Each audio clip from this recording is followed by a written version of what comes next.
వేదిక మీద రావాల్సిందిగా కోరుతున్నాం.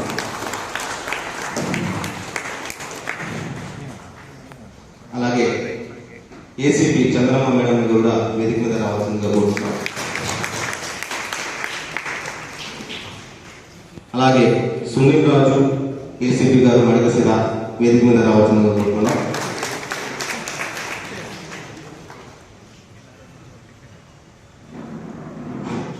ఈ కార్యక్రమాన్ని ఆర్టీ గారిని ప్రారంభించవలసిందిగా కోరుతున్నాం.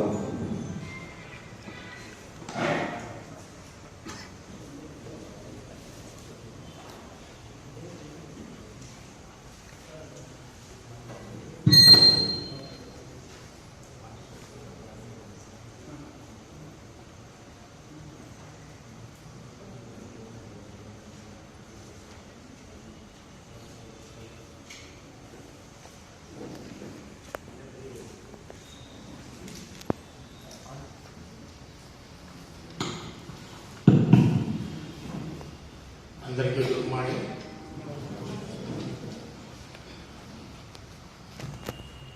ఈరోజు మనం ఎల్ఆర్ఎస్ బిపిఎస్ కింద డీటెయిల్గా రివ్యూ చేయబడుతుంది.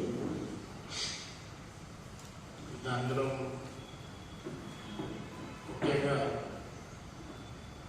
ఏవైతే మన సత్యసాయి డిస్ట్రిక్ట్స్లో ఉన్నటువంటి అన్ని ఈఎఫ్కి సంబంధించినటువంటి ప్లానింగ్ సెక్రటరీస్ ఇక్కడికి వచ్చినారు. కానీ సో ఎవరి పర్ఫార్మెన్స్ వాళ్ళ పర్ఫార్మెన్స్ మేరకు రివ్యూ చేయబడుతుంది.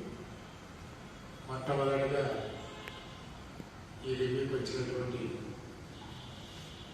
అధికారులు ఎవరైతే town planning officers, assistant city planar, planning officer, DPOs and my family members and planning secretaries, అందరికీ నమస్కారం. సో కమిషనర్ వచ్చి జాయిన్ అవుతా ఉన్నారు. సో ఈ లోపల మనం బ్రీఫ్గా what is LRS, what is BPS, ఎందుకు వచ్చింది, ఎలా చేయాలి, దీని మీద ఉన్నటువంటి మీకు ఏదైనా డౌట్స్ కానీ క్లారిఫికేషన్స్ కానీ వీటన్నిటి మీద చర్చించుకున్నాం. ముందుగా దీని మీద మన టీపీఓ కానీ ఏసీపీ ఎవరైనా మాట్లాడదలుచుకుంటే మాట్లాడవచ్చు. తర్వాత మనం డీటెయిల్గా డిస్కస్ చేస్తాం. అందరికీ నమస్కారం. రావడానికి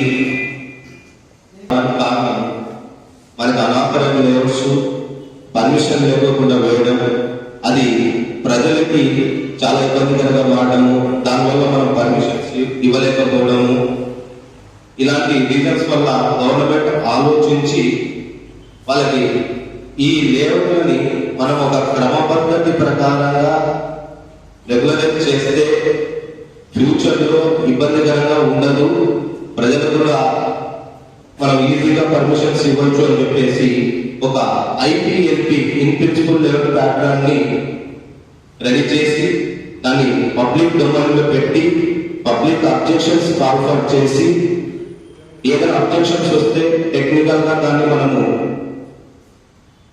డిస్పోజ్ చేసి ఆ ప్యాటర్న్ ని ఫీడ్ చేస్తున్నాం. అలా ఫీడ్ చేసిన దాన్ని మనము లేఅవుట్ లో కూడా కన్సిడర్ చేసి వాళ్ళకి పర్మిషన్స్ ఇష్యూ చేస్తున్నాం. దీంట్లో మనం ఏమైనా మాస్టర్ ప్లాన్స్ రోడ్స్ ఉన్నా కానీ ఏమో మినిమం 30 feet రోడ్స్ పెట్టేసేసి వాళ్ళకి అక్కడ లేఅవుట్ ఉన్న ప్లాన్స్ లేకపోతే ఓనర్ దగ్గర ఉంటే దాంట్లో మనం 14% ఓపెన్ స్పేస్ పెట్టి దానికి ఓపెన్ స్పేస్ చూపించి మనం అప్రోచ్ ఇస్తూ వాళ్ళకి పర్మిషన్స్ ఇస్తున్నాం. కాబట్టి ఇది మనం ఒక అనాథరైజ్ లేఅవుట్ ని ఒక లేఅవుట్ ప్రకారంగా క్రమబద్ధీకరిస్తూ చేస్తున్నాం. సో ఇలాంటి సిచ్యువేషన్స్ ఫ్యూచర్ లో రాకుండా ఉండాలంటే మనం అనాథరైజ్ లేఅవుట్స్ ని ఎంకరేజ్ చేయకోకుండా నీట్గా ఎప్పటికప్పుడు యాక్షన్స్ తీసుకొని చేస్తూ పోతూ ఉంటే ఇలాంటివి రావు. అందుకు గవర్నమెంట్ ఫస్ట్ ఒక ఇదే లాస్ట్ టైంలో భావించి ఇంకా ఎల్ఆర్ఎస్ ఇంకా ముందటికి ఎక్స్టెండ్ చేయబడదు. కాబట్టి ఏమైనా కూడా ప్లానింగ్ సెక్రటరీస్ ఈ ఇన్ ప్రిన్సిపల్ లెవెల్ ప్యాటర్న్స్ ని చక్కగా వాళ్ళ వార్డులలో ఏవైతే అనాథరైజర్స్ బిఫోర్ కట్ ఆఫ్ డేట్ ఉన్నాయో అవన్నీ కూడా in principle layout patterns ready చేసి దాన్ని అడ్జస్ట్మెంట్ కాన్ఫర్ చేసి రెడీ చేసుకుంటే ఫ్యూచర్ లో ఎటువంటి ఇబ్బందులు ఉండవు. కాబట్టి వాళ్ళకన్నా పర్మిషన్స్ ఇవ్వడం కూడా ఈజీ అవుతుంది. అలాగే బీపీఎస్ సంబంధించి మనకి దీంట్లో బిల్డింగ్స్ కన్స్ట్రక్షన్ సంబంధించి ఎప్పటికప్పుడు మనం వైలేషన్స్ అనేవి జరుగుతున్నాయి కాబట్టి అవి పొలిటికల్ గా కానీ ఏమైనా కానీ మనకి ఇబ్బందికరంగానే మారుతున్నాయి. వాటిని ఇప్పుడు ఒక మంచి అవకాశంగా గవర్నమెంట్ బీపీఎస్ స్కీమ్ అనేది వన్ టైం సెటిల్మెంట్ కింద ఇచ్చున్నారు. కాబట్టి నంబర్ ఆఫ్ అప్లికేషన్స్ మన మున్సిపాలిటీస్ లో పెట్టిస్తే ఇప్పుడు ఆ అమౌంట్ కూడా మనకి మున్సిపాలిటీ డెవలప్మెంట్స్ కోసం 75% మనకే ఇస్తాం. సో ఈ అప్లికేషన్స్ అనేవి మనం ఎక్కువ పెట్టిస్తే మున్సిపాలిటీకి ఎక్కువ ఇన్కమ్ వస్తే ఆ 75% కూడా మనము డెవలప్ చేసుకోవడానికి మున్సిపాలిటీలో మనకు ఉపయోగపడుతుంది. ఇక ముందు ఫ్యూచర్ లో మున్సిపాలిటీస్ గవర్నమెంట్ నుంచి ఫండ్స్ రావడం కూడా తక్కువైతుంది. అలా ఇండివిజువల్ గా ఏ మున్సిపాలిటీస్ వాళ్ళే వాళ్ళ ఇన్కమ్ ని గ్రోత్ చేసుకోవాల్సి ఉంటుంది. కాబట్టి ఇది ఒక మంచి అవకాశం కాబట్టి నంబర్ ఆఫ్ అప్లికేషన్స్ మనం పెట్టించగలిగితే మనకు కూడా రేపు పొద్దున సేఫ్ సైడ్ ఉంటాము. చార్జెస్ పే కావడం ఇట్లాంటివన్నీ కూడా ఇబ్బందికరంగా ఉండవు. మనం కూడా సేఫ్ సైడ్ లోకి వెళ్తాం. కాబట్టి అందరూ కూడా ప్రతి మున్సిపాలిటీలో కూడా అందరూ కూడా బీపీఎస్ మీద అప్లికేషన్స్ నంబర్ ఆఫ్ అప్లికేషన్స్ పెట్టించి రెగ్యులరైజ్ చేస్తే అందరూ కూడా ఉపయోగకరంగా ఉంటుంది. కాబట్టి అందరూ కూడా మాక్సిమం అప్లికేషన్ తీసుకురావాలా. తీసుకొని వస్తే మన డిపార్ట్మెంట్ కూడా మంచి పేరు వస్తుంది. డైరెక్టర్ గారు కూడా అక్కడ గవర్నమెంట్ చెప్పిన విధంగా మేడం గారు నంబర్ ఆఫ్ అప్లికేషన్స్ వస్తే మేడం చెప్పినది కూడా అది నెరవేరుతుంది. కాబట్టి మన డిపార్ట్మెంట్ కూడా మంచి పేరు వస్తుంది. సో అందరూ కూడా ఇది చేస్తారని ఆశిస్తూ ఈ అవకాశం ఇచ్చిన ఆర్టీ గారికి ధన్యవాదాలు తెలుపుతూ థ్యాంక్ యూ.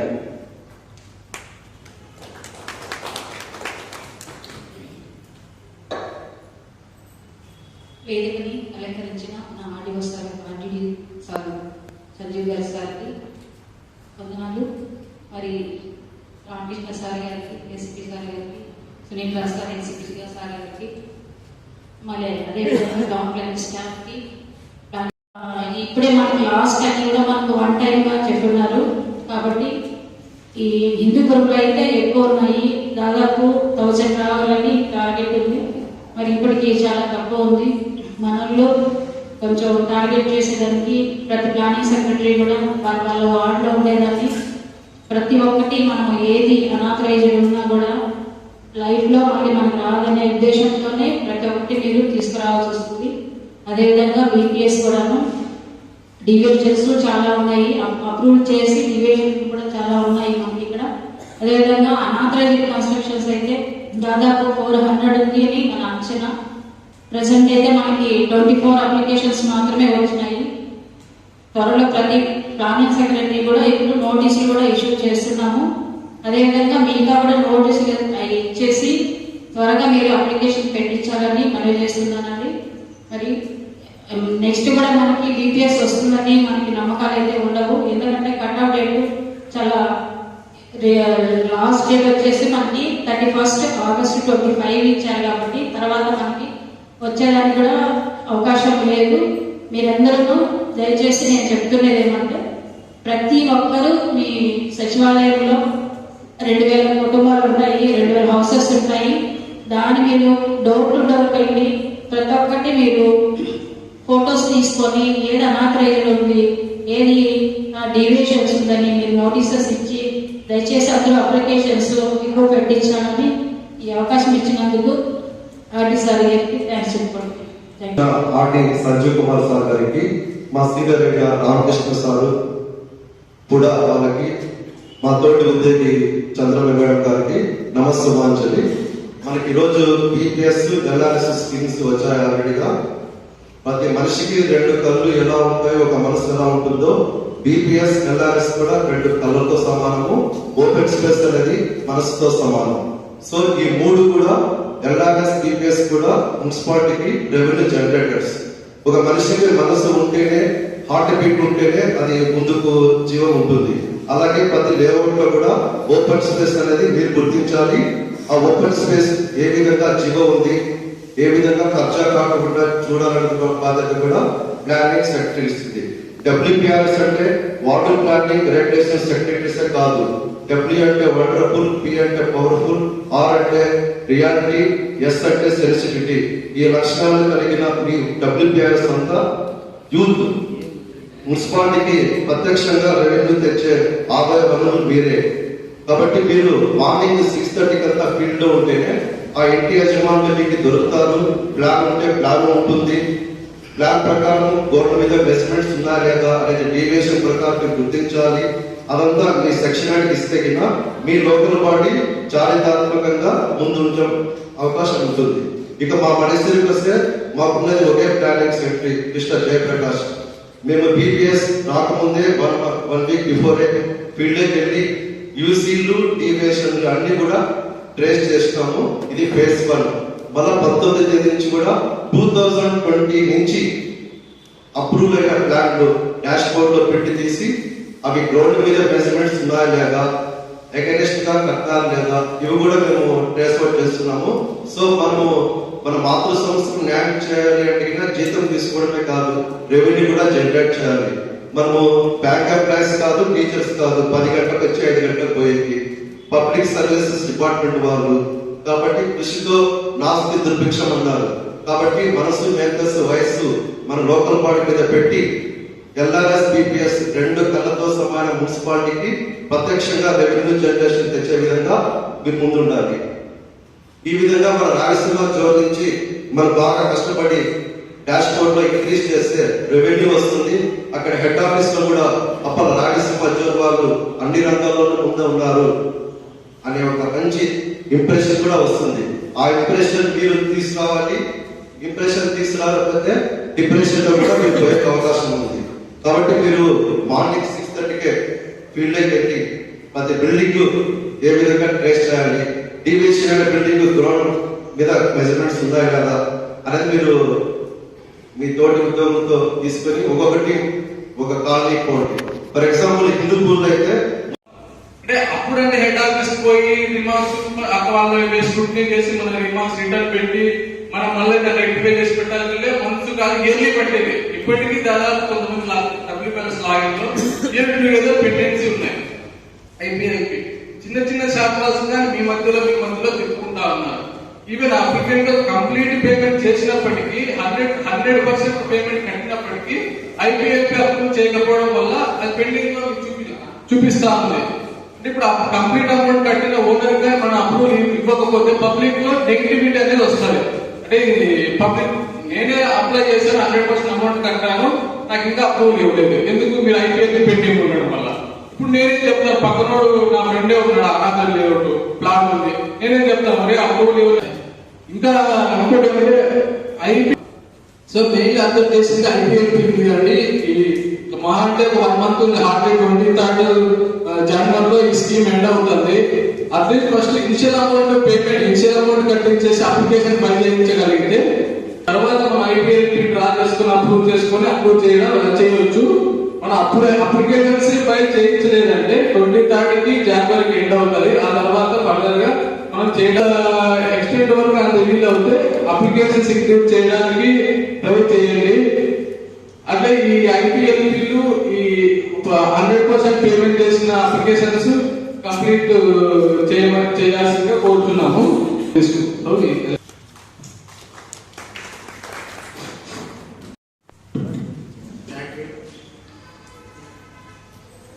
కూడా వారి అభిప్రాయాలు వ్యక్తపరచడం జరిగింది.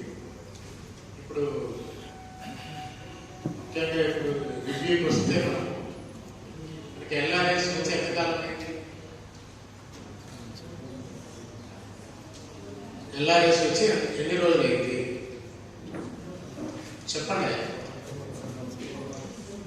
4 months అయిందా?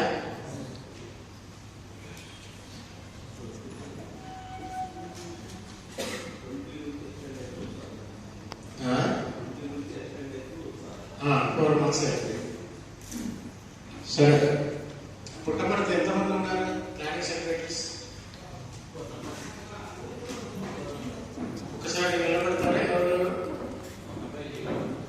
మొత్తం ఎన్ని సచివాలయాలు? 9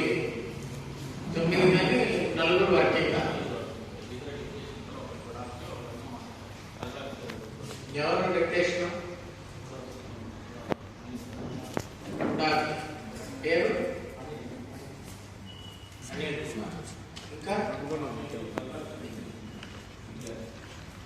ఇంకెవరు ఉన్నారు? ఏం పేరు? ఎందుకు లీవ్లో ఉన్నాడు? ఎన్ని రోజుల నుంచి? నిన్న 7 రోజులు. అంటే మన రివ్యూ పెట్టామని చెప్పగానే లీవ్ పెట్టాడా? ఎప్పుడు జాయిన్ అయ్యాడు? సస్పెండ్ అయినాడుగా? ఎప్పుడు జాయిన్ అయ్యాడా?